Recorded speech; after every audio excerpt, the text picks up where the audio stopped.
Hello guys, welcome back to my new vlog. और आप सबका हमारे एक और नए व्लॉग में स्वागत हो। सब अच्छे होंगे, स्वस्थ होंगे, मस्त होंगे, बिंदास होंगे। तो आज आपको सावन के तीसरे सोमवार की हार्दिक शुभकामनाएं। और सभी लोगों का भगवान भोले बाबा सभी लोगों पर अपनी कृपा बनाए रखें, सबको आशीर्वाद बनाए रखें, तो सबका मंगल करें। तो मंडे को यहाँ पर सारे मंदिरों में जो शिवालय होते हैं, जो बड़े बड़े मंदिर होते हैं, जो भी हो, कहीं भी सब जगह पे बहुत भीड़ होती है, बहुत भीड़ होती है। मेरे घर के पास में ही शिवालय है छोटा सा, तो मैं तो वहीं जाती हूँ। कल मम्मी जी बोली कि उनको श्यामनाथ बाबा के दर्शन करने, तो मैंने कहा ठीक है चलिए। तो मम्मी और बच्चों के साथ कल भोले बाबा के दर्शन हुए, श्यामनाथ बाबा के दर्शन हुए। और कल मैंने बहुत अच्छे अच्छे वहाँ पर बच्चों के लिए टॉयज़ लिए, और केवल ओनली फॉर 10 रुपीज़। तो ये देखिए, ये 10 रुपीज़ का है, ओनली 10 रुपीज़ का है। और इसी तरह से मैंने कई सारे लिए थे, करीब शायद 100 रुपये का लिया था। इस तरीके के छोटे छोटे तमाम गिफ्ट थे, मतलब गिफ्ट क्या, टॉयज़ थे। बच्चे बहुत खुश हो गए, मम्मा मम्मा करके एकदम इतना ज़्यादा खुश हो गए, मम्मा आप बहुत अच्छी हैं, मम्मा आप बहुत अच्छी हैं। और हाँ, मैंने अपने लिए क्लैचर भी लिया जो कि सिर्फ 10 रुपये का है, मात्र 10 रुपये का है। ये देखिए, और कितना अच्छा है, बहुत सुंदर सा क्लैचर है। तो कल हम लोगों ने दर्शन किए भगवान जी के और भोले बाबा के। और आज जो मेरे पड़ोस में शिवाला है, मैं वहाँ रोज़ ही जाती हूँ मंदिर के दर्शन करने, भोले बाबा के दर्शन करने। और जो वहाँ पे नंदी भगवान जी हैं, पार्वती मैया हैं, भोले बाबा का पूरा परिवार है, हनुमान जी हैं, सभी के दर्शन अच्छे से करते हैं।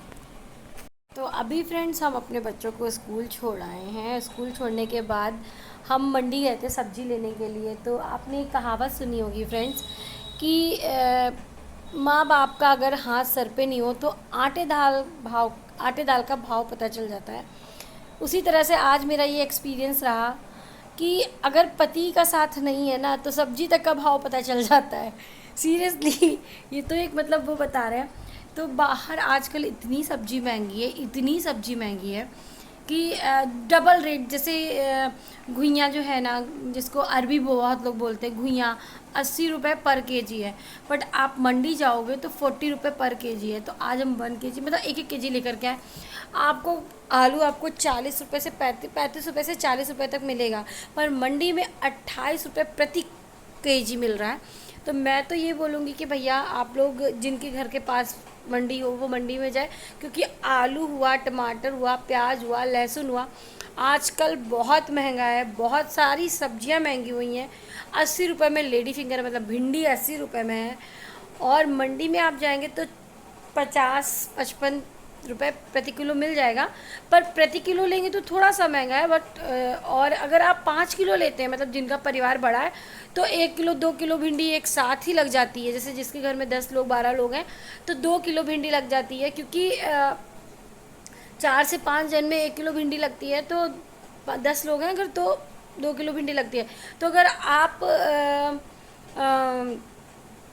90 रुपये की भिंडी लेते हैं तो आपको 2.5 किलो भिंडी मिलती है।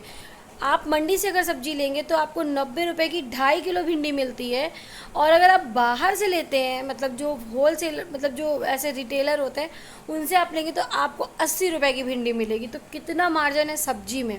तो वही बोल रहे हैं कि आज मतलब होता है ना कि अगर माँ बाप नहीं है तो आटे दाल भाव का पता चलता है, और हस्बैंड नहीं है तो सब्जी तक का भाव पता चल जाता है। जो कि चीज़ें समय रहते या जैसे किसी की भी बात आप लीजिए कि जो काम वो नहीं कर रहा होता है, उसको उस चीज़ वो लगता है अरे ये तो इजी है, ये तो बहुत, इसमें क्या डिफ़िकल्ट है, ये तो बहुत इजी। जैसे आप किचन में कभी जाइए, मैंने बहुत से हस्बैंड्स को ये सुना है कहते हुए, किचन में क्या खाना ही तो बनाती हो घर में, बाहर जाओ तो पता चले आटा दाल भाव का पता। तो किचन का काम जब हस्बैंड लोग करते हैं तो उन लोग को पता ही लग जाता है कि हाँ बहुत मुश्किल होता है। मैं कहती कि किचन का काम जैसे हस्बैंड लोग के लिए मुश्किल होता है, वैसे ही एक फ़ीमेल के लिए बाहर के काम बहुत मुश्किल होते हैं। और जब 2 in 1 करना पड़ता है तो इतना ज़्यादा डिफ़िकल्टी लगती है कि अरे यार क्या करें, क्या छोड़ दें। जैसे मैं अपना एक्सपीरियंस शेयर करना चाहती हूँ आप लोगों से कि जब हम सुबह उठते हैं, हम 4 बजे 4:30 बजे भी उठ जाते हैं। मतलब कभी कभी आज तो लेट हो गया था, 5 बज गया था। तो वैसे जनरली होता है 4:30-5 बजे के बीच में, हर हाल में हमें उठना है। 5 बजे से पहले पहले उठ जाते हैं।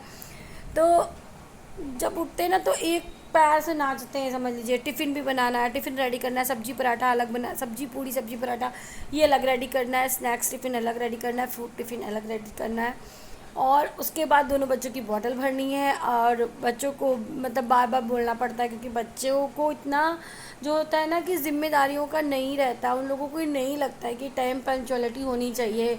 क्योंकि देखिए स्कूल हमें सिखाता है, स्कूल का मतलब ही यही है कि हमें पंक्चुअलिटी सिखाता है। एक छोटी सी छोटी चीज़ भी वहाँ हमें सीखने के लिए मिलती है। टाइमिंग क्यों रखी गई है कि बच्चे टाइम से आएँ, क्योंकि वो हमें पंक्चुअलिटी सिखाएगा।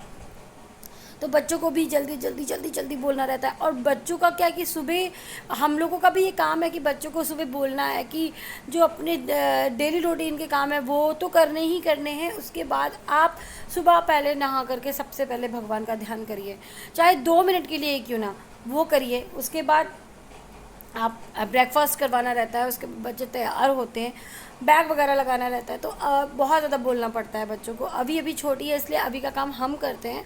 तो अभी का भी बहुत सारा काम होता है, उसको नहलाना धुलाना, पॉटी ब्रश सब कुछ करना पड़ता है। उसको बॉर्नवीटा वगैरह अभी तो वो पी नहीं रही है, उसकी जगह पे मुझे और कुछ ब्रेकफास्ट करवाना पड़ता है कि बच्चे भूख के मतलब कुछ तो खा के जाए, एटलीस्ट 2 बिस्किट ही खा के जाए।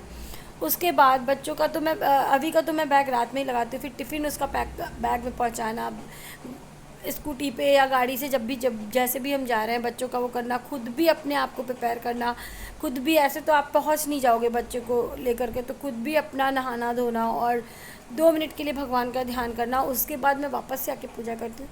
तो बहुत डिफ़िकल्ट होती है लाइफ, लेकिन ये तो है नहीं कि लाइफ अगर डिफ़िकल्ट है तो हमें अपनी ड्यूटीज़ तो करनी ही है ना। इससे भी ज़्यादा कोई दुखी है, इससे भी ज़्यादा कोई परेशान है, सबकी लाइफ एक जैसे नहीं होती है। तो मैं यही कहूँगी कि भैया बहुत मुश्किल होती है। वो एक मेरी मम्मी कहावत कहती थी, मेरी मम्मी कहावत बहुत कहती थी, तो हम लोग उस टाइम पे ना मम्मी का मजाक बनाते थे। मम्मी के मतलब हमको ऐसा लगता था अरे मम्मी ऐसे बोलती रहती है, मम्मी को हर तरीके हर टाइप की कहावत आती है। तो मम्मी यही बात कहती थी, कहावत सॉरी भूल गई मैं कौन सी कहती थी। जी हाँ, जा जी का काम तही के साजे। और उसके बाद पता नहीं क्या कहती थी, मुझे नहीं याद है। लेकिन मतलब उनके कहने का मतलब मैं बता दूं कि क्या उस कहावत का कहने का मतलब था कि जिसका काम होता है ना उसी को ही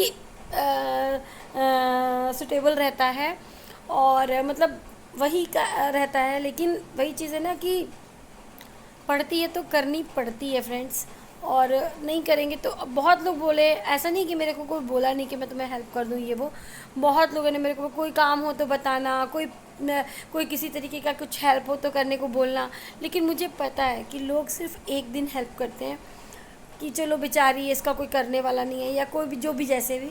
लेकिन दूसरे 2 बार भी कर देंगे, चलो अच्छा ठीक है कर देते हैं।